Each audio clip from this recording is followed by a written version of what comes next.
নবী সাল্লাল্লাহু আলাইহি ওয়াসাল্লাম যে বিষয়গুলো দেখেছেন এর মধ্যে যেগুলো হাদিসে এসেছে আমি খুব সংক্ষিপ্ত আকারে বলছি এবং এখান থেকে আমাদের শিক্ষা নেবেন। মনে রাখবেন এখন যেগুলো বলছে এগুলো এই উম্মতের জন্য খাস, আমাদের উম্মতে মুহাম্মাদের জন্য খাস। তিনি আসছেন বারজাখের জগতি হোক আর জাহান্নামের শাস্তি হোক। একজন ফেরেশতাকে দেখলেন, তার মুখে হাসি নাই। কি নাই? জিবরাইল আলাইহিস সালামের সাথে কথোপকথন হচ্ছে, তিনি নবীজিকে সালাম দিলেন, সালামের উত্তর দেওয়া হলো, কিন্তু মুখে হাসি নাই। বাকি সবাই তার সাথে হাসি মুখে সাক্ষাৎ করেছেন, এই ফেরেশতা বাদ দিয়ে। তিনি জিজ্ঞাসা করছেন জিবরিল আলাইহিস সালাম, তার মুখে হাসি নাই কেন? তাকে বলা হলো এই ফেরেশতার নাম হচ্ছে মালিক। কি নাম? সূরা যুখরুফের মধ্যে আছে, তার নাম হচ্ছে মালিক। আল্লাহ পাক তাকে জাহান্নামের প্রহরী বানিয়েছেন, জাহান্নামের চিফ অফ কমান্ড মালিক। যখন থেকে আল্লাহ পাক তাকে এই দায়িত্ব দিয়েছেন তার মুখের হাসি উঠে গেছে। আল্লাহর কাছে পারমিশন চাওয়া হচ্ছে, জাহান্নাম দেখতে চাই। আল্লাহ পাক দেখার পারমিশন দিলেন। নবী সাল্লাল্লাহু আলাইহি ওয়াসাল্লাম দেখে বললেন সেখানকার বেশিরভাগ অধিবাসী হচ্ছে নারী জাতি, এবং তিনি বললেন জাহান্নামে যাবে উদ্ধত এবং অহংকারীরা। জান্নাত দেখতে চাই, দেখানো হলো। জান্নাতের ডিটেলস বর্ণনা নবীজি দিলেন ফিরে এসে। এমনকি উমর রাদিয়াল্লাহু আনহুর একটা রুম, একটা কক্ষ, একটা গোরফাও দেখে এসেছেন। ঢুকতে চেয়েছেন, ঢোকেন নাই। পরে বলেছেন ওমর, আমি তোমার ব্যক্তিত্বের কথা চিন্তা করে সেখানে ঢুকিনি, দেখেছি জান্নাতে তোমার ঘর আছে। একটা আওয়াজ শুনেছেন, মিষ্টি কণ্ঠস্বর। কিসের কণ্ঠস্বর? মিষ্টি কণ্ঠস্বর। তাকে বলা হচ্ছে এই কণ্ঠস্বর হচ্ছে বেলাল রাদিয়াল্লাহু আনহুর আজানের কণ্ঠস্বর। খরম, খরম জুতা আছে না, খরম, এর খটখট আওয়াজ শুনেছেন। নবীজি জিজ্ঞাসা করছেন কার? বলা হচ্ছে এটা বেলাল রাদিয়াল্লাহু আনহুর। বেলাল রাদিয়াল্লাহু আনহুকে বলা হলো আপনি কি এমন আমল করেন, হে বেলাল তুমি কি এমন আমল করো যার কারণে এই মর্তবা হচ্ছে? যখনই জান্নাতে যাই আমাকে দেখানো হয়, দেখি তুমি, তোমার পায়ের পদধ্বনি সামনে সামনে আছে। তখন বললেন ইয়া রাসূলুল্লাহ, আমি তো আসলে এক্সট্রাঅর্ডিনারি কোনো আমল করি না, কিন্তু আপনারা যা করেন তাই করি। কিন্তু যখনই আমি অজু করি, আমার অজু ছুটে গেলে আমি অজু করি, আর অজু করেই আমি 2 রাকাত নফল সালাত পড়ি, তাহিয়াতুল ওযু, এতটুকু কাজ করি। নবীজি বলেন এটাই সেই কাজ যার কারণে তোমাকে জান্নাতের এই মর্তবা দেওয়া হয়েছে।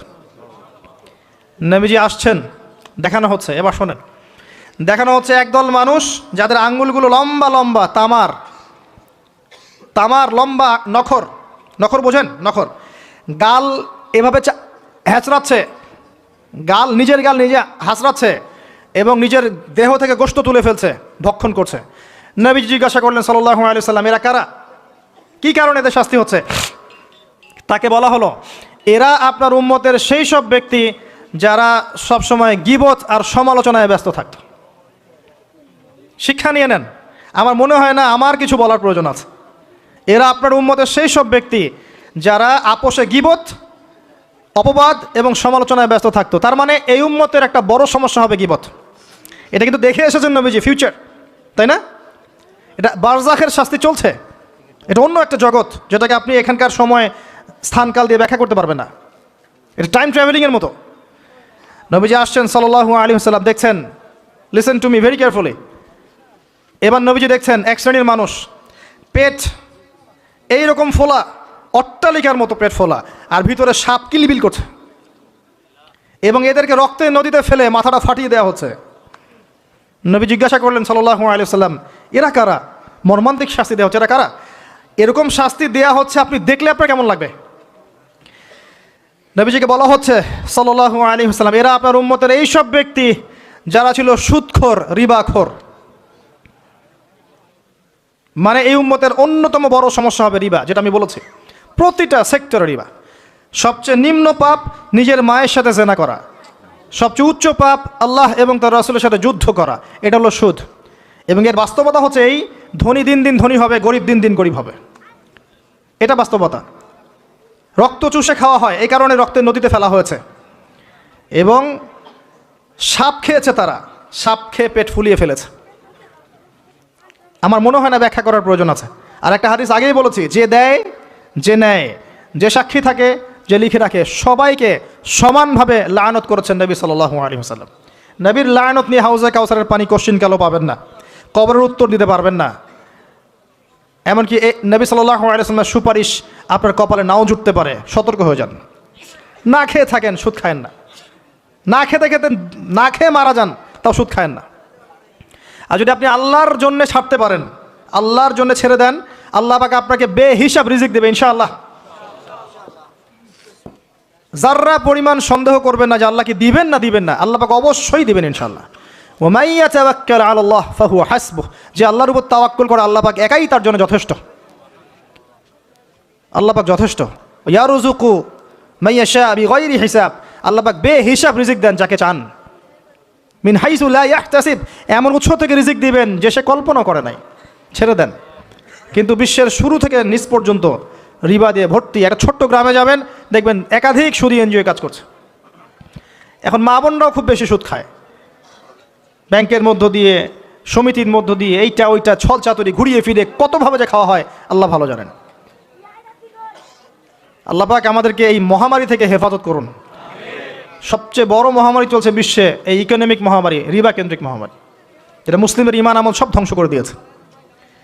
আসেন, তিনি আসছেন, দেখলেন এক শ্রেণীর মানুষ আগুন, বড় বড় আগুনের দলা, এগুলো মুখে ঢুকাচ্ছে, পিছনের রাস্তা দিয়ে বের হয়ে যাচ্ছে। নাউযুবিল্লাহ পড়ি আমরা। জিজ্ঞেস করা হচ্ছে কারা এরা, মর্মান্তিক শাস্তি হচ্ছে। নবী সাল্লাল্লাহু আলাইহি ওয়াসাল্লামকে বলা হলো এরা আপনার উম্মতের সেই সব ব্যক্তি, listen to me very carefully, এরা আপনার উম্মতের সেই সব ব্যক্তি যারা ইয়েতিমদের মাল আত্মসাৎ করে খেত। আমার ব্যাখ্যা করার কোনো প্রয়োজন নাই, আপনারা সবাই শিক্ষিত মানুষ। এতিমের মাল আত্মসাৎ করলে যদি এই শাস্তি হয়, জনগণের মাল আত্মসাৎ করলে কি হতে পারে চিন্তা করে দেখেন। কি হতে পারে? এটা মানুষের হক, আল্লাহর কাছে ক্ষমা পাওয়া যাবে না, মানুষকে দিতে হবে। আরও এগিয়ে আসলেন, তিনি দেখছেন, এবার বলতে গিয়ে আমার বুক কাঁপছে। দেখলেন এক শ্রেণীর মানুষ জিহ্বাগুলোকে টানা হচ্ছে, আগুনের কেচি দিয়ে কেটে দেওয়া হচ্ছে। আবার জিহ্বা জোড়া লাগছে, আবার কেটে দেওয়া হচ্ছে, চলতে আছে অনবরত, কন্টিনিউয়াসলি। আল্লাহর কাছে কায়েমনো বাক্যে দোয়া করি, এ সময় দোয়া কবুল হয়। আল্লাহ পাক যেন দোয়া আমাদের কবুল করেন। আল্লাহ পাক যেন আমাকে এবং আপনাদেরকে এদের অন্তর্ভুক্ত না করেন। জিজ্ঞেস করা হলো এরা কারা? নবী সাল্লাল্লাহু আলাইহি ওয়াসাল্লামকে বলা হচ্ছে এরা আপনার উম্মতের সেই সব ব্যক্তি যারা ছিল বক্তা, ওয়ায়েজ, যারা অনেক বক্তব্য করতো, নিজে আমল করতো না। আর এই মহামারী আমাদের মধ্যে ছড়িয়ে পড়েছে, কোনো সন্দেহ নাই। যদি না পড়তো তাহলে আমাদের কথায় মানুষের জীবন পরিবর্তিত হতো। খুব কম দেখা যায় যে আমাদের কথাগুলো আপনাদের কলবে তাসির হচ্ছে। তাসির তখন হবে যখন আমার মধ্যে আমলটা থাকবে। আর এখন তো আমরা ওয়াজ মাহফিলে প্যান্ডেলকে বানিয়েছি পলিটিক্যাল প্যান্ডেল, কোনো কোনো ক্ষেত্রে বানিয়েছি ভোট চাওয়ার প্যান্ডেল, কোনো ক্ষেত্রে বানিয়েছি যে জিকিরের নামে যাবতীয় বেদাতি কারবার হবে, গানের মতো ডিজে জিকির হয়, ডিজে জিকির। মানে কি যে হয়, যে আসবে তারও কত কাহিনী, আবার বিগ বিগ বাজেট, এইসব না মিললে আবার বক্তব্য হবে না। তারপর দেখা যাবে 1 ঘন্টা কথার মধ্যে গাল গল্প কেচ্চা কাহিনী 50 মিনিট, আর বাকি 10 মিনিট একে অপরের সমালোচনা, কি শেষ, ওয়াজ মাহফিল মাশাআল্লাহ শেষ। খুব কম ওয়াজ মাহফিল আছে জনগণকে বলবেন কি শিখলেন আজকে ওয়াজে, বলবে হ্যাঁ সুন্দর সুর করে কিছু কথা বলেছে, কি শিখেছে, আমার কি বললাম ঠিক বুঝতে পারলাম না। Out of content, out of topic, কোনো কনস্ট্রাকটিভ কথাবার্তা নাই। তো এছাড়াও জানা অনুযায়ী আমল না থাকলে এই অবস্থা হবে। আল্লাহ পাক আমাদেরকে হেফাজত করুন। আল্লাহ পাক আমাকে এবং আপনাদের সবাইকে হেফাজত করুন, আমিন। আরও এগিয়ে আসলেন, দেখা গেল এক শ্রেণীর মানুষ, যুবকরা খুব ভালো করে শোনেন এবং বিবাহিতরাও শোনেন, সামনে রাখা আছে ভালো গোশত, বাম দিকে রাখা আছে পচা গোশত, গন্ধ বের হচ্ছে। তারা এই পচা গোশত তুলে তুলে খাচ্ছে, গোগ্রাসে খাচ্ছে, ভালো গোশত দিকে ভ্রুক্ষেপও করছে না। অবাক হয়ে নবী সাল্লাল্লাহু আলাইহি ওয়াসাল্লাম জিজ্ঞাসা করছেন এরা কারা? তাকে বলা হচ্ছে এরা আপনার উম্মতের সেই সব ব্যক্তি যাদের ঘরে পবিত্র স্বামী ছিল, বাইরে অন্য পরপুরুষের সাথে প্রেম করেছে, যাদের ঘরে পবিত্র স্ত্রী ছিল, বাইরে পরকিয়া করেছে।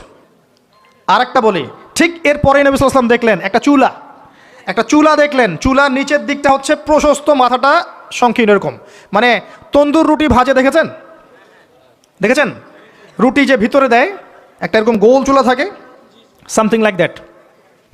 নিচে দাউ দাউ করে আগুন জ্বলছে, আর এখানে কিছু মানুষকে জ্বালানো হচ্ছে। যখন নিচ থেকে আগুন এরকম করে আসছে, তখন এরা আগুনের তাপে উতলে উঠছে। আগুন নিচে নেমে যাচ্ছে, এরা আবার আস্তে আস্তে নিচে নেমে যাচ্ছে। এভাবেই হাদিসে ব্যাখ্যা করা আছে। নবী সাল্লাল্লাহু আলাইহি ওয়াসাল্লাম জিজ্ঞাসা করলেন, এরা কারা? বলা হলো, এরা আপনার উম্মতের সেই সব ব্যক্তি যারা জেনায় লিপ্ত ছিল। তিনি আরও এগিয়ে গেলেন, জেনা সম্পর্কে কয়েকটা হাদিস এসেছে। তিনি এগিয়ে গেলেন, দেখলেন একটা জায়গা যেখান থেকে দুর্গন্ধ বের হচ্ছে পাবলিক টয়লেটের চেয়ে প্রকট দুর্গন্ধ, মনে হচ্ছে পাবলিক টয়লেট। নবী জিজ্ঞাসা করলেন সাল্লাল্লাহু আলাইহি ওয়াসাল্লাম, কোন জায়গা থেকে এরকম দুর্গন্ধ আসছে? তিনি বলেন, এটা হচ্ছে জেনাকার, এবং জেনাকারীদেরকে আযাব দেওয়া হচ্ছে, ওদের রক্ত মাংসের পুজের গন্ধ এগুলা। দেখলেন এক শ্রেণীর মানুষকে একটা শরবত খাওয়ানো হচ্ছে, শরবত জাহান্নামীদের রক্ত মাংস পুজের নির্মিত। তার নাম হচ্ছে তিনাতে খাবাল। কি নাম? তিনাতে খাবাল। কাদেরকে খাওয়ানো হচ্ছে? যারা এই উম্মতের মাদক সেবন করতে, এদেরকে খাওয়ানো হচ্ছে। আমি আপনাকে একটু পিছনে নিয়ে যাই। আলোচনা শুরু করেছিলাম যেখান থেকে, ওই যে মৌলিক সমস্যাগুলো যেটা বলেছিলাম এই উম্মতের মধ্যে এখনও আছে, এটাই সেই পাপগুলোর শাস্তি যেটা কিয়ামত পর্যন্ত উম্মতের মতো থাকবে। মাদক, পর্নোগ্রাফি, এই যে আপনার বিহায়াপনা, জেনা, সুদ, এগুলো এখনকার মৌলিক সমস্যা। এগুলোই হবে এই উম্মার বড় বড় সমস্যা, যার কারণে উম্মতের বেশিরভাগ মানুষকে ওখানে আযাব দেওয়া হচ্ছে। আল্লাহ পাক আমাদেরকে হেফাজত করুন।